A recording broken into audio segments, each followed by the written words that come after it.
1156 খ্রিস্টাব্দে বর্তমান তুরস্কে জন্ম নেয়া বিখ্যাত শাফি উসুলি আলেম আল্লামা সাইফুদ্দিন আল আমিদি তার কিতাব আল ইহকামে লিখেন, যে সংবাদ তাবাতুরের মাধ্যমে অর্থাৎ অসংখ্য অগণিত মানুষের মাধ্যমে আমাদের কাছে পৌঁছায় তা মুফিদুল্লিল ইলম বা নিশ্চিত জ্ঞান হয়ে যায়। যেমন দূর দূরান্তের বিভিন্ন শহরের নাম, গত হয়ে যাওয়া বিভিন্ন জাতির ইতিহাস, বিভিন্ন রাজার নাম, বিভিন্ন মনীষীদের নাম। যে ব্যক্তি এই ধরনের জ্ঞানকে অস্বীকার করে তার সাথে কথা বলা অনর্থক। এখন কেবল দুটি পরিস্থিতি হতে পারে, হয় সে একজন পাগল ব্যক্তি অথবা সে এতটাই একঘুয়ে ব্যক্তি যে সে কিছুই মেনে নিতে প্রস্তুত নয়। আমি আপনাদের সকলকে আবার মনে করিয়ে দিচ্ছি যে আল্লামা আমিদি এখানে হাদিসের কথা বলছেন না, তিনি এমন জ্ঞানের কথা বলছেন না যা কোনো ইসনাদ নির্ভর। এখন সেই ইসনাদের সংখ্যা একটি হোক অথবা 5টি হোক অথবা 10টি হোক, তিনি এমন জ্ঞানের কথা বলছেন যা হাজার হাজার লক্ষ লক্ষ মানুষ থেকে হাজার হাজার লক্ষ লক্ষ মানুষ জেনেছে, শুনেছে বা আমল করেছে। মূল আলোচনার প্রথম বিষয়টি হচ্ছে যে আল্লাহর রাসূল মুহাম্মদ ইবনে আবদুল্লাহ ইবনে আব্দুল মুত্তালিব সাল্লাল্লাহু আলাইহি ওয়াসাল্লাম আমাদের চোখের সামনে উপস্থিত নেই। তার কথা, তার কাজ এবং তার সম্মতি এগুলো সবই অতীতের ঘটনা। অর্থাৎ আমরা এমন এক যুগে বাস করছি না যেখানে আল্লাহর রাসূল সাল্লাল্লাহু আলাইহি ওয়াসাল্লাম উপস্থিত আছেন এবং আমরা দ্বীনের বিস্তারিত তথ্য পেতে সরাসরি তার কাছে যেতে পারি। দ্বীনের সকল হেদায়াত বা নির্দেশনা দেওয়ার পর তিনি গত হয়ে গেছেন। তিনি তার কথা, কর্ম এবং অনুমোদন রেখে গেছেন। প্রশ্ন হচ্ছে, এই সব কিছু আমাদের কাছে কিভাবে পৌঁছালো, কে বা কারা পৌঁছিয়ে দিল? আমি বলতে চাচ্ছি এটি বিতর্কের প্রথম বিষয়। যদি আমরা এই প্রশ্নের একটি যথার্থ উত্তর দিতে পারি তবে আহলে ফিকহ, আহলে হাদিস এবং আহলে কোরআনের মধ্যে বিদ্যমান বিতর্কের একটি সুষ্ঠু সমাধান প্রদান করতে পারব। ইসলামের প্রথম প্রজন্ম অর্থাৎ সাহাবাদের প্রজন্ম, যারা নারী পুরুষ একত্রে সংখ্যায় কমপক্ষে 50 থেকে 70 হাজার ছিলেন, তারা এই দ্বীন বা ধর্ম গোটা আরব এবং রোম পারস্যের মানুষ ও পরবর্তী প্রজন্মের কাছে পৌঁছে দেওয়ার জন্য কোন তারিকা, পদ্ধতি বা মাধ্যম গ্রহণ করেছিলেন?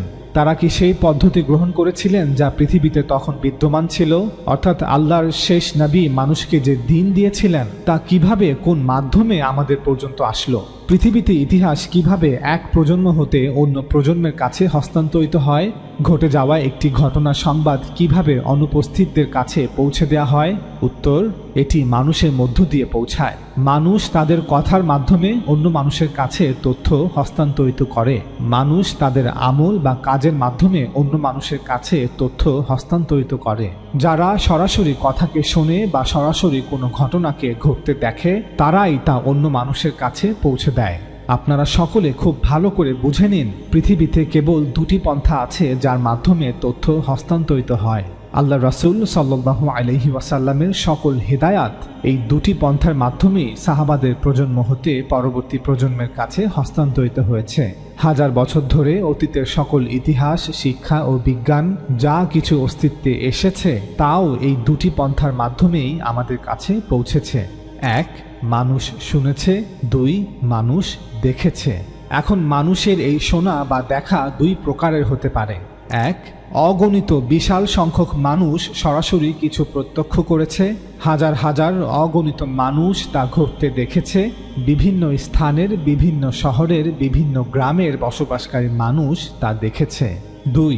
হাতে গোনা কিছু মানুষ বা 2-1 ব্যক্তি তা ঘটতে দেখেছে।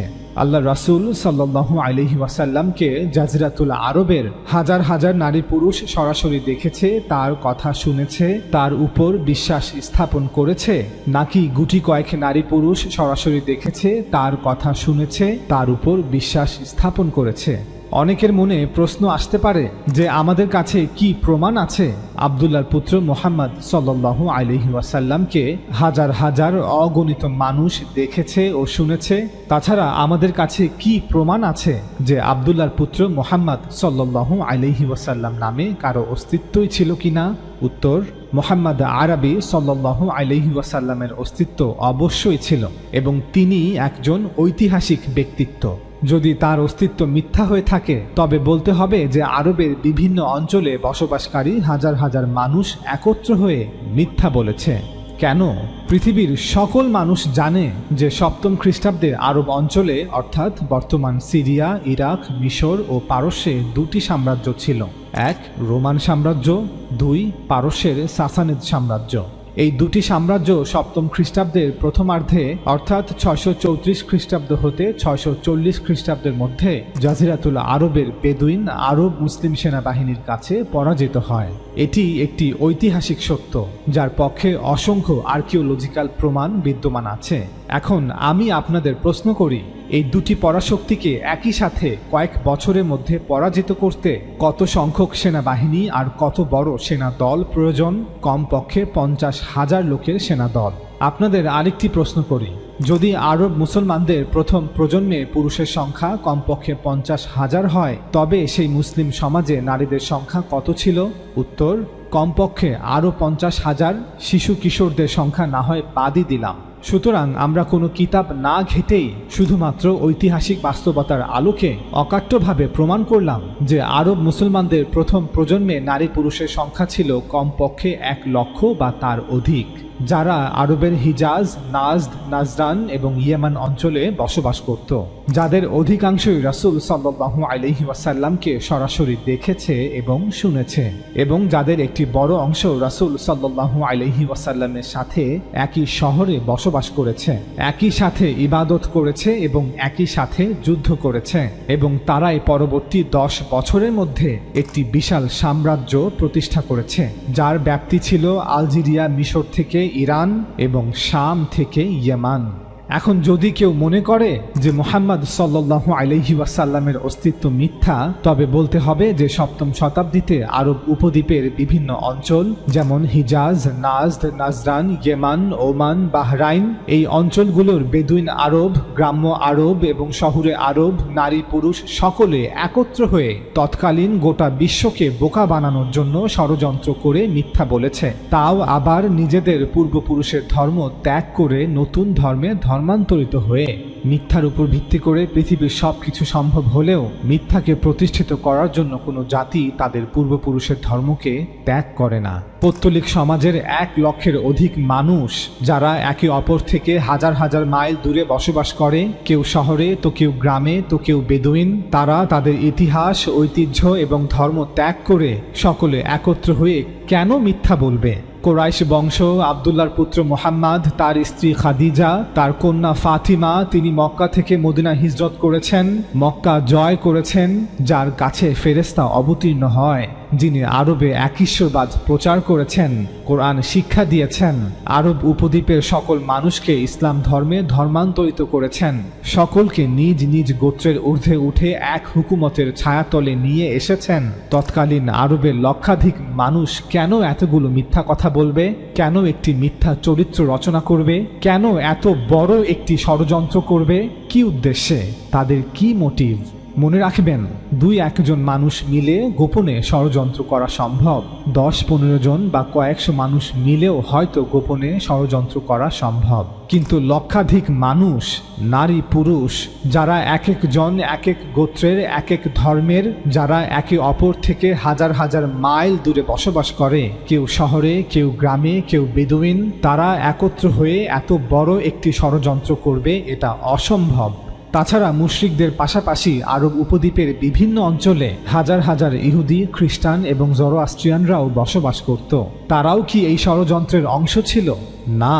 যদি কেউ মনে করে যে ইসলাম এবং মুহাম্মদ সাল্লাল্লাহু আলাইহি ওয়াসাল্লাম এই সব কিছুই আরবের বিভিন্ন ধর্মের মানুষের দ্বারা তৈরি করা একটি ষড়যন্ত্র, তবে বলতেই হবে আল্লাহ যেন তাকে সুস্থতা দান করেন। অন্যথায় এ ধরনের অসুস্থ মানুষগুলো হয়তো বলবে যে 559 খ্রিস্টপূর্বাব্দে জন্ম নেয়া পারস্যের বিখ্যাত রাজা সাইরাস বা জুলকারনাইন, তিনি ছিলেন পারস্যের আখামেনিদ সাম্রাজ্য এবং এর অধিবাসীদের বানানো একটি চরিত্র। এমনকি রাজা সাইরাসের অস্তিত্ব প্রমাণ করার জন্য আমাদের কাছে যে সকল আর্কিওলজিক্যাল এভিডেন্স আছে, যেমন সাইরাস সিলিন্ডার, তার প্রাসাদ এবং তার কবর, এগুলো সবই তৎকালীন পারস্যের আখামেনিদ সাম্রাজ্য এবং এর অধিবাসীদের তৈরি করে রাখা ছিল, যাতে পরবর্তী প্রজন্মের মানুষদের বোকা বানানো যায়, যাতে হাজার হাজার বছর পর জন্ম নেওয়া মানুষরা মনে করে যে এই সিলিন্ডারে লেখা সাইরাস নামটি আসলেই কোনো বাস্তব রাজার নাম, যিনি অতীতে পারস্য সাম্রাজ্যকে শাসন করেছেন। করেছেন। এই অসুস্থ মানুষগুলো হয়তো একইভাবে আরও বলবে যে 550 খ্রিস্টপূর্বাব্দে জন্ম নেয়া চীনের বিখ্যাত দার্শনিক কনফিউশাস ছিলেন প্রাচীন চীনের রাজবংশগুলোর বানানো একটি চরিত্র। অথবা এই অসুস্থ মানুষগুলো হয়তো বলবে 500 খ্রিস্টপূর্বাব্দে জন্ম নেয়া ভারতের বিখ্যাত সাধু গৌতম বুদ্ধ ছিলেন প্রাচীন ভারতের মৌর্য সাম্রাজ্যের বানানো একটি চরিত্র। অথবা হয়তো এই অসুস্থ মানুষগুলো বলবে যীশুখ্রিস্ট বা ঈসা আলাইহিস সালাম ছিলেন প্রাচীন রোম সাম্রাজ্যের বানানো একটি চরিত্র এবং খ্রিস্টান ধর্ম তাদেরই তৈরিকৃত। এত যুক্তি এবং ঐতিহাসিক বাস্তবতা উপস্থাপন করার পরও যদি কারো সন্দেহ দূর না হয়, তবে তারা এই ভিডিওটি দেখতে পারেন, যেখানে একাধিক আর্কিওলজিক্যাল প্রমাণসহ বিস্তারিত আলোচনা করা হয়েছে যে আল্লাহর রাসূল সাল্লাল্লাহু আলাইহি ওয়াসাল্লাম একজন ঐতিহাসিক চরিত্র যার অস্তিত্ব বাস্তব। লিংক নিচে দেয়া থাকবে। সুতরাং আমরা স্পষ্টভাবে বলছি যে ইসলামের মূল ভিত্তি, মূল শিক্ষা, মূল বিধানগুলো কোনো গুপ্ত বিষয় ছিল না। রাসূল সাল্লাল্লাহু আলাইহি ওয়াসাল্লাম মদিনার সকল নারী পুরুষের জামাতের সাথে মসজিদে প্রকাশ্যে সালাত আদায় করতেন। সালাতের মধ্যে উচ্চস্বরে কোরআন পাঠ করতেন। সকলের সাথে প্রকাশ্যে রোজা রাখতেন, সেহরি ও ইফতারি করতেন। সকলের সাথে হজ আদায় করেছিলেন। সকলের সাথে ঈদ উদযাপন করতেন। সকলের সাথে মৃত ব্যক্তির জন্য জানাজার সালাত আদায় করতেন। সবার সাথে মিলে মৃত ব্যক্তিকে কবরস্থ করতেন। সবার সামনে বিয়ে পড়াতেন বা বিয়ের সাক্ষী থাকতেন। যেহেতু নামাজে কোরআন পাঠ করা বাধ্যতামূলক, তাই রাসূল সাল্লাল্লাহু আলাইহি ওয়াসাল্লামের মতো সকলেই কোরআন মুখস্থ করত। ইমাম শাফি প্রথম ব্যক্তি যিনি তার কিতাব আর রিসালাতে এই বিষয়টিকে অত্যন্ত নিখুঁতভাবে তুলে ধরেছেন, যদিও ওনার পূর্বে ইমাম আবু হানিফা এবং ইমাম মালিক এর উপর সবচেয়ে বেশি জোর দিয়েছেন। তবে কিতাবের মাধ্যমে লিখিতভাবে ইমাম শাফি প্রথম ব্যক্তি যিনি এই বিষয়টিকে তুলে ধরেছেন। ইমাম শাফি বলেন, 5 ওয়াক্ত নামাজ, রমজান মাসের রোজা, হজ, জাকাত, একইভাবে জানা যে সুদ, জিনা, হত্যা, চুরি, মদ্যপানকে আল্লাহ তাআলা হারাম করেছেন, এগুলো এমন ইলম বা জ্ঞান যা আল্লাহর কিতাবে নাস হিসেবে অর্থাৎ কোরআনে স্পষ্ট আয়াত রূপে বিদ্যমান আছে এবং এই ইলম বা জ্ঞান আহলে ইসলামের কাছে অর্থাৎ সকল মুসলমানদের কাছেই আমভাবে বা সাধারণভাবে সর্বজনীনভাবে বিদ্যমান রয়েছে। তিনি বলেন, কুল্লুহু মিনাল ইলম মাওজুদান নাসসান ফি কিতাবিল্লাহ ওয়া মাওজুদান আম্মান ইনদা আহলিল ইসলাম। অর্থাৎ এগুলো এমন জ্ঞান নয় যা হাতে গোনা কিছু আলেমরাই জানে বা হাতে গোনা কিছু হাদিস বর্ণনাকারী রাবিরাই জানে। না, বরং সকল মুসলমানরাই জানে, সকল আহলে ইসলামরাই জানে। এই জ্ঞান লাভের জন্য কোনো রাবির হাদিস বর্ণনা করার কোনো প্রয়োজন নেই। এই জ্ঞান পুরো উম্মার কাছে আছে। ইনদা আহলিল ইসলাম। ইমাম শাফি এখানে আহলুল ইলম না বলে আহলিল ইসলাম বলেছেন, অর্থাৎ সকল মুসলমানের কাছে সাধারণভাবে আছে। সকল মুসলমান এই ইলম সম্পর্কে জ্ঞাত। ইমাম শাফি এরপর বলেন, ইয়ানকুলুহু আওয়ামুহুম আন মান মাদা মান আওয়ামিহিম। এই জ্ঞান আহলে ইসলামের আওয়ামরা অর্থাৎ সাধারণ মুসলমানরা তাদের গত হয়ে যাওয়া আওয়ামদের অর্থাৎ সাধারণ মুসলমানদের নিকট হতে বহন করে বা স্থানান্তর করে, এবং এমনটা করা হয় রাসূল সাল্লাল্লাহু আলাইহি ওয়াসাল্লামের সাথে সম্পর্কযুক্ত করে। অর্থাৎ এগুলো রাসূলের শিক্ষা বা আমল যা তার সময় থেকে এভাবেই হাজার হাজার আওয়ামরা প্রকাশ্যে একসাথে পালন করে আসছে। আওয়ামরা প্রকাশ্যে মসজিদ তৈরি করেছে, আওয়ামরা প্রকাশ্যে একসাথে নামাজ আদায় করেছে। এভাবে প্রথম প্রজন্মের আওয়ামরা দ্বিতীয় প্রজন্মের আওয়ামদের কাছে এই জ্ঞান ও আমলগুলো হস্তান্তর করেছে। ইমাম শাফি এরপর বলেন, এবং রাসূল সাল্লাল্লাহু আলাইহি ওয়াসাল্লামের সাথে এই সম্পর্কের বিষয়ে আওয়ামরা কোনো মত পার্থক্য করে না এবং এর অবশ্য করণীয় হওয়ার বিষয়েও কোনো মত পার্থক্য করে না। অর্থাৎ মুসলমানদের মধ্যে এমন কেউ নেই যে এই জ্ঞানকে এবং এই আমলগুলোকে অস্বীকার করে। এই আমলগুলো রাসূল সাল্লাল্লাহু আলাইহি ওয়াসাল্লামের কিনা এটা জানার জন্য কোনো রাবির বর্ণিত হাদিসেরও প্রয়োজন হয় না। সকল মুসলমান জানে কিভাবে নামাজ আদায় করতে হয়, কখন রোজা কিভাবে রাখতে হয়, হজ কিভাবে পালন করতে হয় এবং জাকাত কিভাবে আদায় করতে হয়। সকল আওয়াম বা মুসলমানরাই জানে যে সুদ, জিনা, হত্যা, চুরি, মদ্যপানকে আল্লাহ তাআলা হারাম করেছেন। ইমাম শাফির সময়কার কোনো মুসলমান এমনটা বলে না যে এগুলো রাসূলের শিক্ষা নয় বা এগুলো রাসূলের আমল নয়। ইমাম শাফি উপরে বর্ণিত এই বাধ্যতামূলক বা অবশ্য করণীয় আমলগুলোকে তার ভাষায় ইলমুল আম্মা বলে অভিহিত করেছেন। ইলমুল আম্মা শব্দের অর্থ হচ্ছে এমন ইলম যা সকলের কাছে আমভাবে আছে, অর্থাৎ এমন জ্ঞান যা সাধারণভাবে সকল মুসলমানের কাছে আছে। অন্যভাবে বললে হাজার হাজার লক্ষ লক্ষ মুসলমানের একটি বিশাল সংখ্যা যারা কোনো বিষয়ের প্রত্যক্ষ সাক্ষী। সপ্তম শতাব্দীর হাজার হাজার আরব মুসলমান জাজিরাতুল আরব থেকে বেরিয়ে আরব বিশ্বকে জয় করে সকল মানুষের সামনে ঘোষণা করেছে যে একজন ব্যক্তির জন্ম হয়েছিল যে বলেছিল আমি আল্লাহর রাসূল, যিনি আমাদের কোরআন পাঠ করে শুনিয়েছেন এবং আমরাও তার মতো করে কোরআন মুখস্থ করেছি। তিনি আমাদের সাথে নিয়ে মসজিদে নামাজ পড়েছেন, আমরাও তার সাথে নামাজ পড়েছি। পরবর্তী কয়েক দশকে এই হাজার হাজার আরব মুসলমানদের বার্তাকে লক্ষ লক্ষ মানুষ গ্রহণ করেছে। তারাও যার যার মেধা অনুযায়ী কোরআনকে মুখস্থ করেছে। তারাও মসজিদে গিয়ে পুরনোদের সাথে এক কাতারে দাঁড়িয়ে নামাজ আদায় করেছে। কাগজের আবিষ্কার এবং পরবর্তীতে ছাপাখানা এবং ইন্টারনেট আসার পূর্বে মানুষই মানুষ হতে তথ্য আদান প্রদান করত। যদিও এখনও কাগজ আবিষ্কারের পর ছাপাখানা বা ইন্টারনেট আসার পরও মানুষই মানুষ হতে তথ্য আদান প্রদান করে থাকে। আমরা স্বীকার করছি যে পূর্বেকার সময়ে একজন থেকে একজন শুনে শুনে তথ্য আদান প্রদান করলে অবশ্যই ভুল হতো, অনেকে মিথ্যাও সংমিশ্রণ করত। কিন্তু যখন মানুষের একটি বিশাল জনতা, একটি সম্পূর্ণ দল, একটি সম্পূর্ণ সম্প্রদায় কোনো কিছুর প্রত্যক্ষ সাক্ষী হয়ে তা অনুপস্থিতদের কাছে পৌঁছে দিত, তখন এটি অসত্য হওয়ার সম্ভাবনা থেকে স্বাধীন হয়ে যায়। আর এটিকেই ইমাম শাফি তার ভাষায় ইলমুল আম্মা বলেছেন। অর্থাৎ যখন কোনো ব্যক্তি বলবে যে আমি অমুক থেকে শুনেছি এবং সেই অমুক বলেছেন তিনি আরেকজন অমুক থেকে শুনেছেন যিনি এখন মৃত, অতঃপর সেই মৃত অমুক জীবিত থাকাকালীন বলেছিলেন যে তিনি নাকি অন্য একজন অমুক থেকে শুনেছেন যিনি আরো আগে মৃত্যুবরণ করেছেন, যে অমুক সাহাবী বলেছেন আল্লাহর রাসূল এই কথা বলেছেন, তখন একটি সম্ভাবনা থাকে যে এখানে ইচ্ছায় বা অনিচ্ছায় ভুল থাকতে পারে। কিন্তু যখন প্রায় 1 লক্ষ আরব মুসলমান একসাথে বলবে যে এই হচ্ছে কোরআন যা আমরা মুখস্থ করেছি, যা আমরা প্রতিদিন 5 ওয়াক্ত নামাজে উচ্চ স্বরে স্মৃতি থেকে পড়ে থাকি এবং যা আমাদের কাছে পৌঁছে দিয়েছেন আব্দুল্লাহর পুত্র মুহাম্মদ সাল্লাল্লাহু আলাইহি ওয়াসাল্লাম, যিনি ছিলেন একজন রাসূল, যিনি আমাদের প্রতি বছর রমজান মাসে রোজা রাখতে বলেছেন, যিনি আমাদের হজ পালনের শিক্ষা দিয়েছেন, যিনি আমাদের যাকাত আদায় করতে বলেছেন, যিনি আমাদের মদ পান করতে, শূকরের মাংস গ্রহণ করতে, ব্যভিচারে লিপ্ত হতে, সুদের সম্পদ গ্রহণ করতে, চুরি ডাকাতি হত্যা করতে নিষেধ করেছেন, তখন এত বিপুল সংখ্যক মানুষের সাক্ষ্য ভুল হওয়া অসম্ভব। এই ইলমুল আম্মাকেই পরবর্তীকালের মুসলিম পণ্ডিতরা দুটি ভিন্ন শব্দ দিয়ে বর্ণনা করেন। একটি হলো ইজমা এবং অন্যটি হলো তাওয়াতুর। ইজমা বলতে বোঝায় যখন মানুষের একটি বিশাল দল, একটি সম্পূর্ণ সম্প্রদায় কোনো বিষয়ের ব্যাপারে একই রকম সাক্ষ্য দেয়, পুরো সম্প্রদায়ের মধ্যে সেই বিষয়ে কোনো মতপার্থক্য থাকে না। এবং তাওয়াতুর বলতে বোঝায় এমন কিছু যা লাগাতার চলছে। যদি সেই বিষয়টি কোনো কথা বা বাক্য হয় তবে তার সম্প্রদায়ের সকলের জবানে বা জিহ্বার ডগায় সবসময় জারি থাকে, অর্থাৎ সকলেই তা মুখস্থ রেখেছে। এবং যদি এটি কোনো আমল হয় তবে তার সম্প্রদায়ের সকলে তা আমল হিসেবে জারি রেখেছে বা আমল হিসেবে পালন করছে, অর্থাৎ পুরো সমাজের সকলে তা বলছে এবং করছে।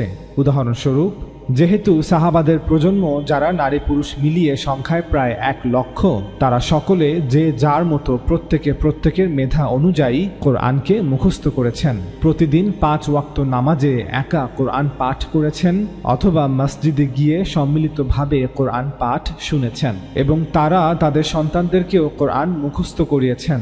ফলে কোরআনের বিষয়ে সকল সাহাবাদের ইজমা ছিল, অর্থাৎ পুরো একটি সমাজের সকলেই তাদের নিজ নিজ সক্ষমতা অনুযায়ী কোরআনকে মুখস্থ করেছেন।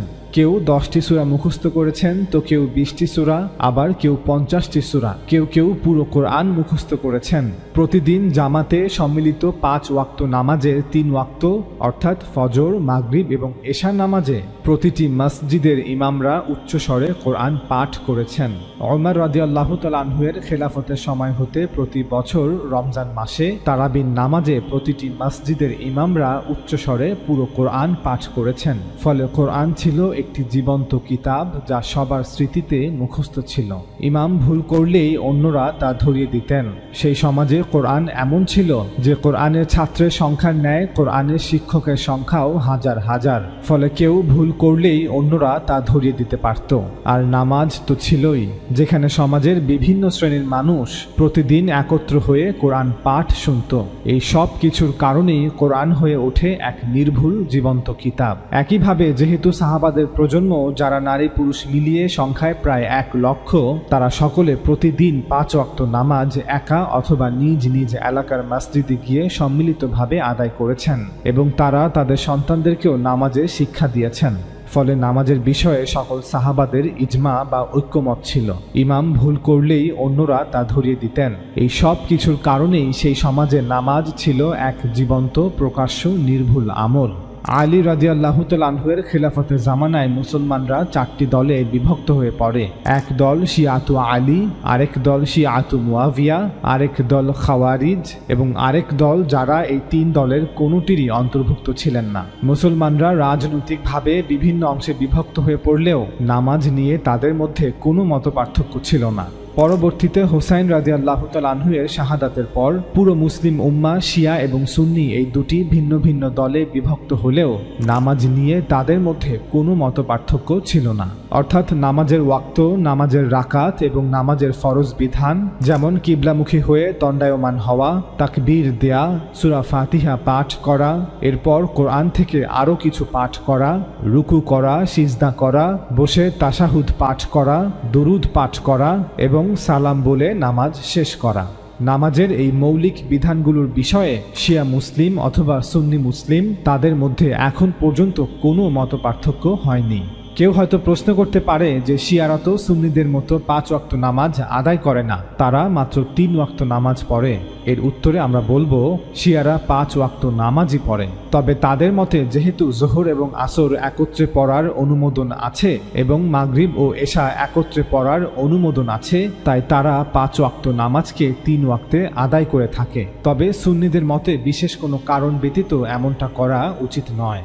সুতরাং শিয়ারা 3 ওয়াক্ত নয় বরং 5 ওয়াক্ত নামাজই আদায় করে থাকে। তবে জোহর আসর একত্রে এবং মাগরিব এশা একত্রে আদায় করে। 978 খ্রিস্টাব্দে আন্দালুসে জন্ম নেয়া বিখ্যাত মালিকি উসুলি আলেম ইবনে আব্দুল বার তার কিতাব জামে বায়ান আল ইলম ওয়া ফাদলিহিতে লিখেন, দিনের ইলম বা জ্ঞানের 2টি উসুল বা মূলনীতি আছে।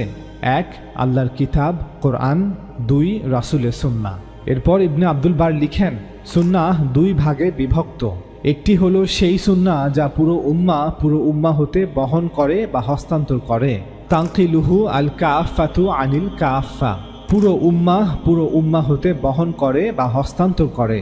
অর্থাৎ এই সুন্নাহ উম্মতের পরবর্তী প্রজন্মের সকলে তার পূর্ববর্তী প্রজন্মের সকল হতে গ্রহণ করে বা উম্মতের পূর্ববর্তী প্রজন্মের সকলে তার পরবর্তী প্রজন্মের সকলের কাছে হস্তান্তরিত করে। তিনি লিখেন, এই সুন্নাহর কিছু উদাহরণ হচ্ছে, যেমন নামাজ কিভাবে পড়তে হয়, রোজা কিভাবে রাখতে হয়, হজ কিভাবে করতে হয়, যাকাত কিভাবে আদায় করতে হয়, এতেকাফ কিভাবে পালন করতে হয়, ইত্যাদি ইত্যাদি। এরপর ইবনে আব্দুল বার লিখেন, এই সুন্নাহ প্রমাণ হিসেবে স্পষ্ট এবং এতে কোনো মতপার্থক্য থাকে না। অর্থাৎ মুসলিম উম্মার সকলে একইভাবে আমল করে আসছে, হোক তারা বিভিন্ন ফিরকা এবং মাযহাবের, যেমন শিয়া, সুন্নি, খারেজি অথবা হানাফি, মালিকি, শাফি, হাম্বলি এবং মুতাজিলা। এরপর ইবনে আব্দুল বার লিখেন, যে ব্যক্তি পুরো উম্মার এই ইজমাকে বা ঐক্যমতকে প্রত্যাখ্যান করল, সে যেন আল্লাহর আয়াত থেকে কোনো আয়াতকে প্রত্যাখ্যান করল। অর্থাৎ কোরআন যেভাবে ইজমা ও তাওয়াতুরের মাধ্যমে উম্মাহ থেকে উম্মাহ পেয়েছে, ঠিক একইভাবে এই সুন্নাহগুলো ইজমা ও তাওয়াতুরের মাধ্যমে পুরো উম্মাহ থেকে পুরো উম্মাহ পেয়েছে। শুধু পার্থক্য হলো কোরআন হচ্ছে কথা আর সুন্নাহগুলো হচ্ছে আমল। কোরআন পুরো উম্মাহ মুখস্থ করেছে আর সুন্নাহগুলো পুরো উম্মাহ আমল করেছে। এরপর ইবনে আব্দুল বার লিখেন, সুন্নাতের দ্বিতীয় প্রকার হচ্ছে যা আমরা আখবারে আহাদ হতে পেয়েছি। অর্থাৎ যেগুলো বিভিন্ন ব্যক্তি ইসনাদের মাধ্যমে বর্ণনা করেছে, একজন অন্যজন হতে শুনে শুনে বর্ণনা করেছে, যেগুলোকে আমরা হাদিস বলে থাকি। ইবনে আব্দুল বার স্পষ্টভাবে বলেছেন যে রাসূল সাল্লাল্লাহু আলাইহি ওয়াসাল্লাম কিভাবে নামাজ পড়েছেন, কিভাবে রোজা রেখেছেন, কিভাবে হজ পালন করেছেন, কিভাবে এতেকাফের আমল করেছেন, কিভাবে মৃত ব্যক্তির দাফন কাফন করেছেন, এগুলো আমরা পুরো উম্মাহ থেকে পুরো উম্মাহ পেয়েছি। তবে তিনি এটাও বলেছেন যে এই সুন্নাহগুলো ভিন্ন আরেকটি মাধ্যমেও আমরা পেয়েছি, সেটি হলো বিভিন্ন হাদিস বা রাওয়ায়াত। তবে সবচেয়ে মজবুত ও অকাট্য মাধ্যম হচ্ছে যা পুরো উম্মাহ থেকে পুরো উম্মাহ পেয়েছি। সুতরাং হাদিস না থাকলে নামাজ কিভাবে পড়তে হয় তা জানতাম না, এই ধরনের কথা শুধুই অজ্ঞতা ও মূর্খতা। 994 খ্রিস্টাব্দে আন্দালুসের কর্দোবা শহরে জন্ম নেয়া জাহিরি মাযহাবের বিখ্যাত ইমাম ইবনে হাজাম তার উসুলি কিতাব আল ইহকামে লিখেন, খবরে মুতাওয়াতির হলো যা কাফাতুন বা'দা কাফা, ঠিক যেমনটি মালিকি উসুলি আলেম ইবনে আব্দুল বার বলেছিলেন, কাফা আনিল কাফা, অর্থাৎ লাগাতারভাবে চলমান সংবাদ হলো সেই সংবাদ যা কোনো জাতি বা গোষ্ঠীর সকল মানুষ পুরো একটি প্রজন্ম আরেক প্রজন্মের কাছে অনবরত পৌঁছে দিতে থাকে। ইবনে হাজাম লিখেন, যখন আমরা এমন মুতাওয়াতির জ্ঞান লাভ করব তখন তা থেকে দিনের সিদ্ধান্ত নেওয়া আমাদের উপর বাধ্যতামূলক। ইবনে হাজাম লিখেন, মুতাওয়াতির জ্ঞানের কিছু উদাহরণ হচ্ছে রাসূল সাল্লাল্লাহু আলাইহি ওয়াসাল্লাম নিজেকে নবী দাবি করেছেন এবং রাসূল সাল্লাল্লাহু আলাইহি ওয়াসাল্লামের উপর আল্লাহ তাআলা কোরআন নাজিল করেছেন। অর্থাৎ কোরাইশ বংশে আব্দুল্লাহর পুত্র মুহাম্মদ নামে পরিচিত একজন ব্যক্তি ছিলেন, যিনি মক্কায় জন্মগ্রহণ করেছিলেন, যিনি দাবি করেছিলেন যে তিনি আল্লাহর শেষ নবী, যিনি কোরআন পাঠ করে শুনিয়েছিলেন। আমরা কিভাবে এসব সম্পর্কে জানতে পারলাম? ইবনে হাজাম বলছেন, আমরা খবরে তাওয়াতুরের উপর ভিত্তি করে নিশ্চিতভাবে জানতে পারি যে এই তথ্যগুলো সম্পূর্ণ সঠিক।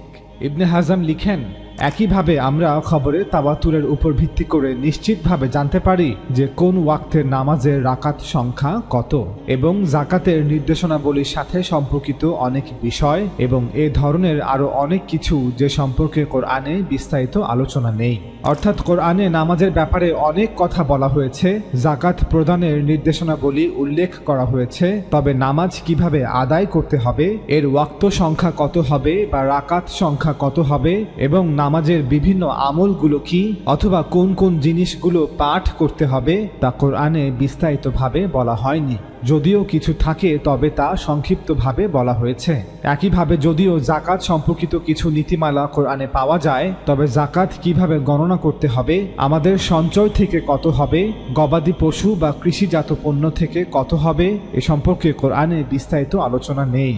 সুতরাং কোরআন নিজে এবং কোরআন ব্যতীত আরও কিছু বিষয়, জ্ঞান বা আমল আমরা খবরে মুতাওয়াতিরের মাধ্যমে পেয়ে থাকি, যেগুলোর বিষয়ে ইসলামের প্রথম প্রজন্মের ইজমা ছিল এবং যেগুলো ইসলামের প্রথম প্রজন্ম হতে তাওয়াতুরের মাধ্যমে দ্বিতীয় প্রজন্মের কাছে এসেছে এবং এভাবেই পরবর্তী প্রজন্মগুলোর কাছেও তা পৌঁছিয়েছে।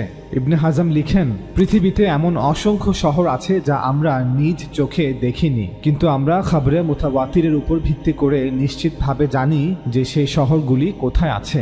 একইভাবে অনেক পূর্বে গত হয়ে যাওয়া বিভিন্ন জ্ঞানী, পণ্ডিত, দার্শনিক এবং রাজাদের নাম, যাদেরকে আমরা খবরে মুতাওয়াতিরের উপর ভিত্তি করে নিশ্চিতভাবে চিনি। একইভাবে অতীতের অনেক গুরুত্বপূর্ণ ঘটনা, সে সম্পর্কেও আমরা যা কিছু জানি তা খবরে মুতাওয়াতিরের উপর ভিত্তি করেই জানি।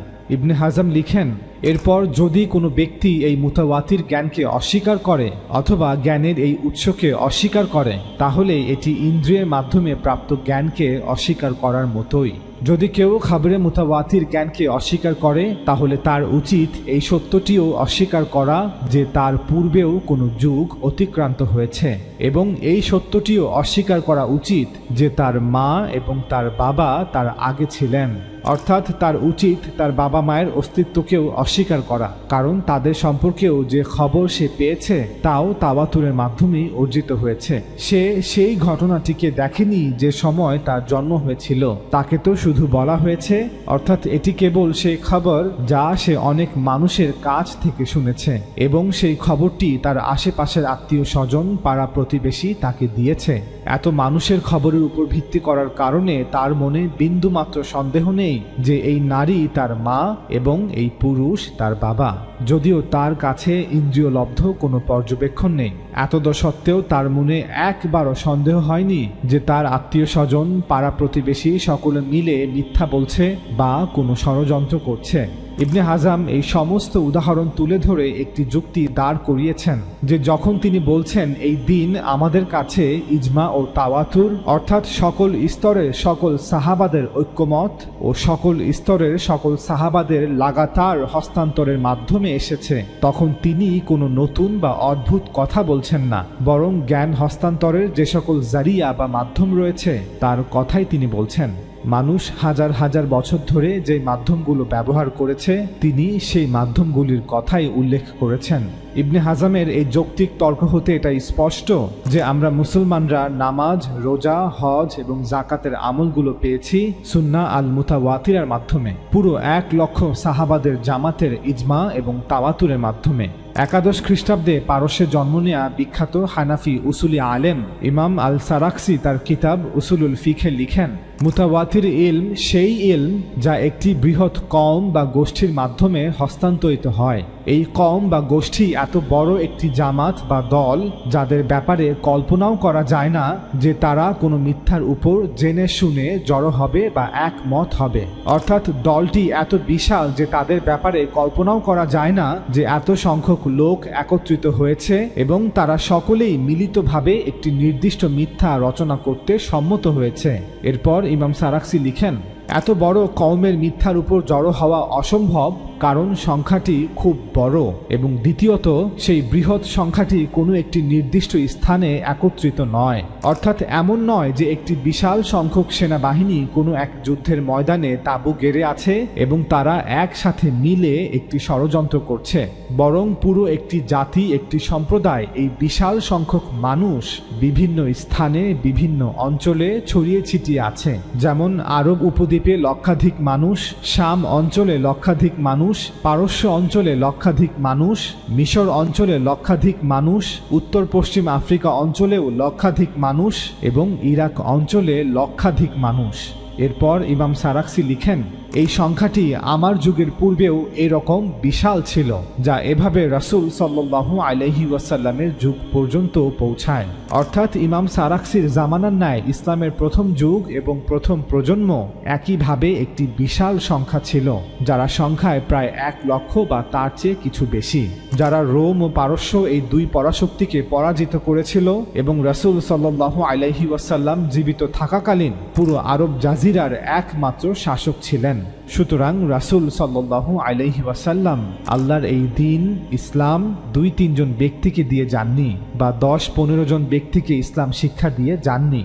এমন নয় যে তিনি শুধুমাত্র আবু বকর রাদিয়াল্লাহু তাআলা আনহুকে নামাজ শিক্ষা দিয়েছেন, ওমর রাদিয়াল্লাহু তাআলা আনহুকে রোজা শিক্ষা দিয়েছেন, উসমান রাদিয়াল্লাহু তাআলা আনহুকে যাকাত শিক্ষা দিয়েছেন এবং আলী রাদিয়াল্লাহু তাআলা আনহুকে হজের সকল বিধানগুলো শিক্ষা দিয়েছেন, বরং তিনি সাল্লাল্লাহু আলাইহি ওয়াসাল্লাম সাহাবাদের পুরো জামাতকে, হাজার হাজার মানুষকে ইসলাম শিক্ষা দিয়েছেন। তিনি সাহাবাদের পুরো জামাতকে নিয়ে দ্বীন ইসলামের উপর আমল করেছেন। তিনি প্রত্যেক সাহাবাকে নামাজ শিক্ষা দিয়েছেন, প্রত্যেক সাহাবাকে রোজা, হজ এবং যাকাতে শিক্ষা দিয়েছেন, সবাইকে নিয়ে তিনি ইফতার সেহরি করেছেন, সবাইকে নিয়ে তিনি জানাজার নামাজ আদায় করেছেন, মৃত ব্যক্তিদেরকে দাফন করেছেন এবং তিনি সাল্লাল্লাহু আলাইহি ওয়াসাল্লাম হাজার হাজার মুসলমান এবং একটি ইসলামী রাষ্ট্র প্রতিষ্ঠা করে গিয়েছেন। এরপর ইমাম সারাক্সি লিখেন, মুতাওয়াতির ইলমের এই সংযোগটি এমন যার শুরু এবং শেষ একই রকম, অর্থাৎ মুতাওয়াতির ইলম হাদিস, রাওয়ায়েত বা খবরে ওয়াহিদের মতো নয়, যেখানে এক ব্যক্তি বলছেন তিনি অন্য এক ব্যক্তি থেকে শুনেছেন, অতঃপর তিনি অন্য আরেক ব্যক্তি থেকে শুনেছেন, অতঃপর তিনি অন্য আরেক ব্যক্তি থেকে শুনেছেন, অতঃপর তিনি অন্য আরেক ব্যক্তি থেকে শুনেছেন, অতঃপর তিনি সাহাবা থেকে শুনেছেন। না, বরং মুতাওয়াতির ইলম এমন যা হাজার হাজার লক্ষ ব্যক্তি পূর্বের হাজার হাজার লক্ষ ব্যক্তি থেকে শুনেছেন বা হাজার হাজার লক্ষ ব্যক্তি পূর্বের হাজার হাজার লক্ষ ব্যক্তিকে আমল করতে দেখেছেন। যেমন কোরআন এবং রাসূলের আমল। এরপর ইমাম সারাক্সি লিখেন, এই মুতাওয়াতির ইলম বা জ্ঞান কি তা কিছু উদাহরণের মাধ্যমে বোঝা যেতে পারে, যেমন 5 ওয়াক্ত নামাজ এবং এর রাকাতগুলো, যাকাতের পরিমাণ এবং এরকম সব অনুরূপ বিষয়, অর্থাৎ এমন সকল বিষয় যা পুরো মুসলিম উম্মাহ আমল করে থাকে, যা প্রতিটি মুসলিম ব্যক্তির সাথে সম্পর্কিত, যা দ্বীনের মৌলিক বিষয়, দ্বীনের মৌলিক ইবাদত। অর্থাৎ মুতাওয়াতির ইলম এমন যা একজন মুসলমানের দৈনন্দিন জীবনের সাথে সরাসরিভাবে সম্পর্কিত। এরপর ইমাম সারাক্সি লিখেন, এই মুতাওয়াতির ইলম বা জ্ঞান যা আমাদের কাছে তাওয়াতুরের মাধ্যমে পৌঁছেছে তা সেই জ্ঞানের অনুরূপ হয়ে যাবে যা সাহাবারা সরাসরি নবী সাল্লাল্লাহু আলাইহি ওয়াসাল্লামের কাছ থেকে সংগ্রহ করেছিলেন। অর্থাৎ যেহেতু সাহাবাদের প্রজন্ম হতে তাবেঈ, তাবেঈদের প্রজন্ম হতে তাবে তাবেঈ, অতঃপর একইভাবে তাবে তাবেঈ হতে পরবর্তী সকল প্রজন্ম সব সময় একটি বিশাল সংখ্যা ছিল। অতএব ইমাম সারাক্সির প্রজন্ম তাদের আগের প্রজন্ম হতে যে মুতাওয়াতির জ্ঞান অর্থাৎ কোরআন এবং মুতাওয়াতির আমল অর্থাৎ দ্বীনের মৌলিক ইবাদতগুলো পেয়েছেন, তা ঠিক এমন যেন রাসূল সাল্লাল্লাহু আলাইহি ওয়াসাল্লাম থেকে তারা সরাসরি সংগ্রহ করেছেন। এরপর ইমাম সারাক্সি লিখেন, লোকেদের মধ্যে অর্থাৎ মুসলমানদের মধ্যে অনেক ভিন্নতা ও মতপার্থক্য রয়েছে, যা তাদের ইচ্ছা ও উদ্দেশ্যের মধ্যেও পরিলক্ষিত হয়। অর্থাৎ যদি আপনি মানুষের কথা চিন্তা করেন তাহলে তাদের আকাঙ্ক্ষা ভিন্ন, উদ্দেশ্য ভিন্ন, এমনকি তারা তাদের স্বভাবেও ভিন্ন। মানুষ কখনোই একরকম হয় না। মানুষের ব্যাপারটা এমন নয় যে তারা পশু এবং কেবল তাদের প্রবৃত্তির ভিত্তিতেই তারা সামনে এগিয়ে চলে। আমরা লক্ষ্য করি যে আল্লাহ তাদেরকে বিভিন্ন ক্ষমতা দিয়েছেন, যার ফলে তাদের বিভিন্ন লক্ষ্য এবং উদ্দেশ্য রয়েছে, তাদের বিভিন্ন আকাঙ্ক্ষা রয়েছে, তাদের মধ্যে অগণিত পার্থক্য রয়েছে। ইমাম সারাক্সি লিখেন, এত পার্থক্য থাকা সত্ত্বেও কিছু মৌলিক বিষয়ে কি তাদের একত্রিত করেছে?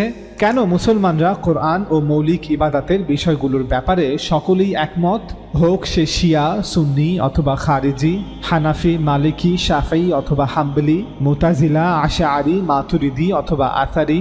ইমাম সারাক্সি লিখেন, দুটি জিনিস থাকতে পারে। একটি হলো তারা ঐক্যমত তৈরি করার জন্য একত্রিত হয়েছে, অর্থাৎ লক্ষাধিক সাহাবারা একত্রে মিলে একটি ষড়যন্ত্র করেছে। তাদের এই ইজমা বা ঐক্যমত ছিল শুধুই একটি সাজানো চুক্তি। ইমাম সারাক্সি লিখেন, দ্বিতীয় বিষয় হলো এই ঐক্যমত তাদের বানানো বা সাজানো চুক্তি নয়, অর্থাৎ সাহাবাদের প্রজন্ম রাসূল সাল্লাল্লাহু আলাইহি ওয়াসাল্লামের কাছ থেকে কোরআন এভাবেই শুনেছেন এবং তিনি সাল্লাল্লাহু আলাইহি ওয়াসাল্লামকে এভাবেই ইবাদত করতে দেখেছেন। ইমাম সারাক্সি লিখেন, যেহেতু সাহাবা এবং তাদের প্রজন্মের সংখ্যা অনেক বেশি এবং আরব অঞ্চলের বিভিন্ন দূরবর্তী স্থানে তারা ছড়িয়েছিলেন, তাই ষড়যন্ত্র বা মিথ্যা সম্ভাবনা একদমই অযৌক্তিক। দ্বীন বা ধর্মের মতো এত স্পর্শকাতর একটি বিষয়ে সাহাবাদের এই ইজমা বা ঐক্যমত কোনো বানোয়াট কাজ হতে পারে না। এই কারণে আমাদের অধিকাংশ ফাকিহগণ এই মুতাওয়াতির জ্ঞান সম্পর্কে এই মতামত দিয়েছেন যে এই জ্ঞান ইলমে ইয়াকিন, অর্থাৎ মুতাওয়াতির ইলম হচ্ছে নিশ্চিত জ্ঞান। এই জ্ঞানে কোনো সন্দেহ বা মতবিরোধের অবকাশ থাকে না।